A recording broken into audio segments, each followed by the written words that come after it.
ಅದಕ್ಕೆ ಜೀವನದಲ್ಲಿ ದಾಂಪತ್ಯದಿಂದ, ಮನೆಯಿಂದ, ಹೆಂಡತಿ ಮಕ್ಕಳಿಂದನೇ ಹಾಸ್ಯ ಸ್ಟಾರ್ಟ್ ಮಾಡಬೇಕು ಅಂತ. ಅದಕ್ಕೆ ಸಾಹಿತ್ಯ ಮಾತಾಡಿದ್ರೆ ಇವೆಲ್ಲ ಬರ್ತದೆ.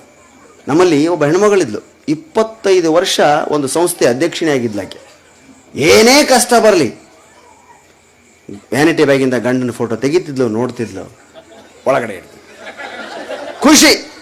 25 ವರ್ಷದಿಂದ ಅಧ್ಯಕ್ಷ ಆಗಿದ್ದಾಳೆ. ಸಂಘದಲ್ಲಿ ಏನೇ ಸಮಸ್ಯೆ ಬಂದರೂ ಫೋಟೋ ನೋಡಿ ಅವಳು ಪರಿಹಾರ ಮಾಡ್ತಾಳೆ ಅಂದರೆ ಅದೆಂಥ ತಪಶಕ್ತಿ ಇರಬೇಡ ಗಂಡನ ಫೋಟೋದಲ್ಲಿ. ಅವಳು ರಿಟೈರ್ ಆಗೋ ಸ್ನೇಹ ಬಂತು, ಸನ್ಮಾನ ಮಾಡಿ ಕೇಳಿದರು ಪತ್ರಕರ್ತರು, ಏನಮ್ಮ ಏನೇ ಸಮಸ್ಯೆ ಬಂದರೂ ನೀನು ಗಂಡನ ಫೋಟೋ ನೋಡಿ ಆ ಸಮಸ್ಯೆ ಪರಿಹಾರ ಹೇಳ್ತಿಲ್ಲ. ಹೇಗೆ? ಅವಳು ಹೇಳಿದ್ದು, ಇದರಲ್ಲಿ ಏನು ತಪಸ್ಸಿಲ್ಲ, ಯಾವುದೇ ಸಮಸ್ಯೆ ಬಂದರೂ ಕೂಡ ನಾನು ಫೋಟೋ ನೋಡಿ ಇಂಥವ್ನು ಕಟ್ಕೊಂಡೇ ನಾನು ಬಾಳ್ವೆ ಮಾಡ್ತಿದ್ದೀನಿ, ಇವನು ಮುಂದೆ ಇದ್ಯಾವ ಸಮಸ್ಯೆ ಅಂದ್ಕೊಂಡ್ಬಿಡ್ತಿದ್ದೆ, ಅದಕ್ಕೆ ನಾನು ಹಾಗಾದೆ. ಈಗೆಲ್ಲ ಹೆಣ್ಮಕ್ಳು ನಕ್ಕರು, ಹೌದಾ? ಇನ್ನು ಗಂಡಸರು ಈ ರಿಟೈರ್ಡ್ ಆದ ಇವ್ರನ್ನ ನೋಡಿ ನೀವು, ಪಾಪ ಅವ್ರಿತ್ತ ಬಡ್ದ ಹಾವು ಅಲ್ಲ, ಜೀವಂತಿರೋ ಹಾವು ಅಲ್ಲ, ಆ ಥರ ಸುಮ್ಮನೆ ಬಸ್ಸು ಕೊಡ್ತಾ ಇರ್ತಾರೆ.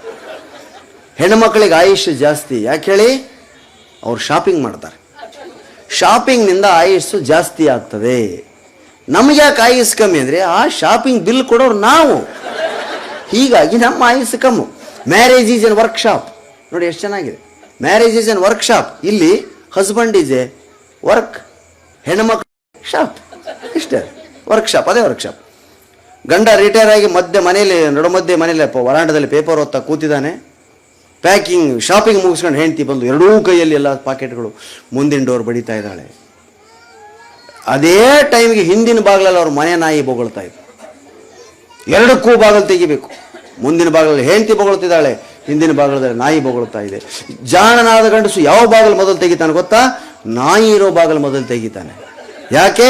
ನಾಯಿ ಒಳಗೆ ಬಂದ ಮೇಲೆ ಬೊಗಳಲ್ಲ. ಅರ್ಥ ಆಯ್ತಾ?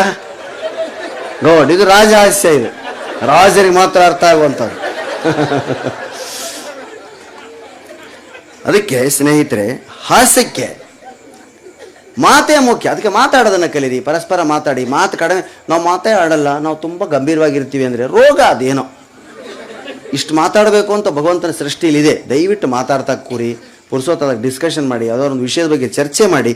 ಆವಾಗ ನಿಮ್ಮಲ್ಲಿ ಮತನ ಆಗಿ ಮಾತುಗಳು ಮುತ್ತಾಗಿ ಹೊರಗುತ್ತವೆ. ಮಾತೆಂಬುದು ಜ್ಯೋತಿರ್ಲಿಂಗ ಅಂತ ಹೇಳ್ತಾರೆ. ಜ್ಯೋತಿರ್ಲಿಂಗ ಆಗೋದು ಅವಾಗೆ.